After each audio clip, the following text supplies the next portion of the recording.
पुराने समय की बात है। राजगृह नगर में एक साधु निवास करते थे, जिनकी ख्याति दूर दूर तक फैली हुई थी। वे गहन ध्यान और आत्मज्ञान के लिए प्रसिद्ध थे। एक दिन एक युवा व्यक्ति उनके पास आया। उनकी आंखों में चिंता, चेहरे पर घबराहट और मन में अनेक सवाल थे। उसने साधु से कहा, गुरुदेव, मेरा जीवन समस्याओं से भरा है। मैं हर जगह हार का सामना करता हूँ। ना तो मैं शांति पा सकता हूँ और ना ही सफलता। कृपया मुझे बताइए, मैं अपनी हार को जीत में कैसे बदल सकता हूँ। साधु मुस्कुराए और बोले, इसका उत्तर जानने के लिए तुम्हें मेरे साथ यात्रा करनी होगी। इस यात्रा में तुम्हें 3 सबक मिलेंगे जो तुम्हारी हर समस्या का समाधान करेंगे। पर याद रखना, तुम्हें केवल देखना नहीं है, बल्कि उन सबकों को समझना और अपने जीवन में लागू करना होगा। युवक सहमत हो गया। साधु ने उसे पहले सबक के लिए पहाड़ की ओर चलने को कहा। पहला सबक, स्वीकृति का महत्व। यात्रा के दौरान वे एक बंजर खेत के पास पहुंचे। वहां एक किसान बैठा हुआ था, जो अपने खराब खेत को देखकर विलाप कर रहा था। किसान ने साधु से कहा, गुरुदेव, यह भूमि बंजर है। मैं कितनी भी मेहनत कर लूं, यह मुझे फसल नहीं देती।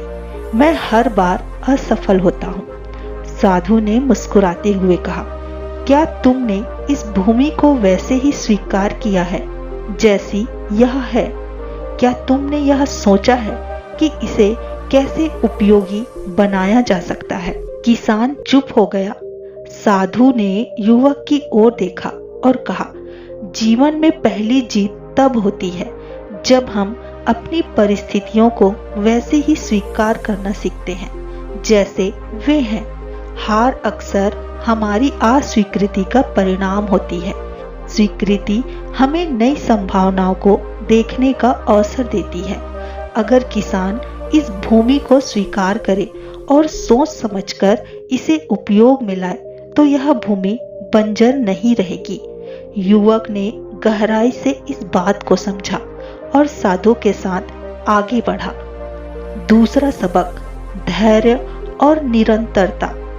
आगे बढ़ते हुए वे एक नदी के किनारे पहुंचे। नदी के पास एक आदमी था, जो एक बड़े पत्थर को तोड़ने की कोशिश कर रहा था। वह पत्थर पर बार बार हथौड़ा मारता, लेकिन पत्थर नहीं टूटता था। युवक ने पूछा, गुरुदेव, यह आदमी बेवजह मेहनत कर रहा है। पत्थर तोड़ना असंभव है। साधु ने मुस्कुराते हुए जवाब दिया, रुको और देखो। कुछ देर बाद उस व्यक्ति का एक और प्रहार पत्थर को तोड़ने में सफल रहा। साधु ने युवक को समझाया, याद रखो, हर बड़ी सफलता कई छोटे छोटे प्रयासों का परिणाम होती है। जीत उन्हीं को मिलती है जो धैर्य रखते हैं और लगातार प्रयास करते रहते हैं। तुम्हारी हार अक्सर इसलिए होती है क्योंकि तुम हार मान लेते हो, लेकिन जो आखिरी प्रहार करता है वही विजेता बनता है। युवक ने इस बात को अपनी यादों में बसाया और साधु के साथ चल पड़ा। तीसरा सबक, आंतरिक शांति और संतुलन। आखिर में वे एक आश्रम पहुंचे। वहां के साधु ध्यान में मग्न बैठे हुए थे।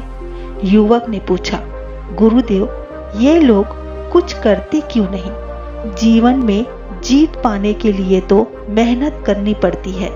ये लोग कैसे सफल हो सकते हैं?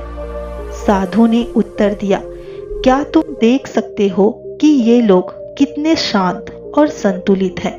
असली जीत बाहर नहीं, भीतर होती है।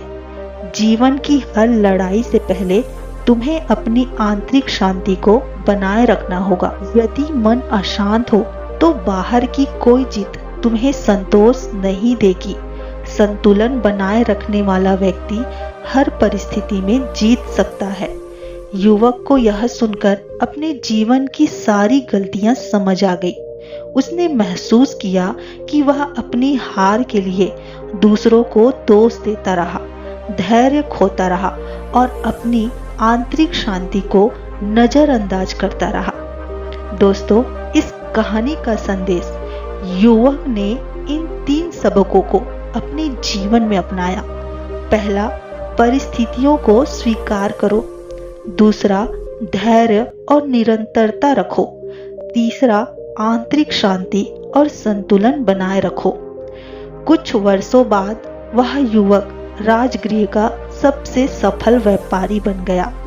लोग उसकी बुद्धिमानी और शांत स्वभाव की प्रशंसा करते थे।